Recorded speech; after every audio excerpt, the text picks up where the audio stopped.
name is Dr. Chris, and I'm here to discuss the difference between the Obera balloon and the O-balloon balloon. I get these questions all the time, and I think it's important that we have a conversation about it. The O-balloon balloon is gas-filled. That's one of the bigger difference. The Obera balloon is fluid-filled. It's filled with water.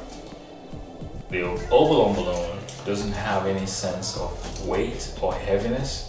The Obera balloon will give you a sense of weight or food in your stomach. The similarities between these two are that they stay in for 6 months. In the future, it is possible that we will develop balloons that can stay in longer, but for now it's 6 months. Both require us to be on an anti-acid medication. The prices are very similar, but the results are different. The O-balloon balloon, we're looking at an average weight loss of 14 to 20 pounds in 6 months. With the Obera balloon, we're looking at 30 to 50 pound weight loss.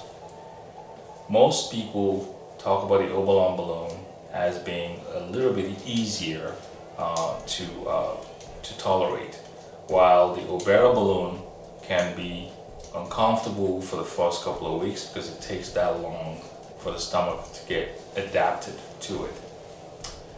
Also very important is that the O-balloon balloon does not require sedation or any medication for insertion. However, the Obera balloon requires some sedation in order to be inserted. Finally, the removal of the balloons are the same. It does require you to have a sedation and something called endoscopy, a camera that looks inside the stomach, while we remove the balloons and make sure there's no problems with the stomach. Either way, both balloons are very effective weight loss tool. They're safe, they do not involve any operation, and I'll strongly recommend you to call us to discuss the differences so you can make the right decision. Thank you. Great. Are we set in on our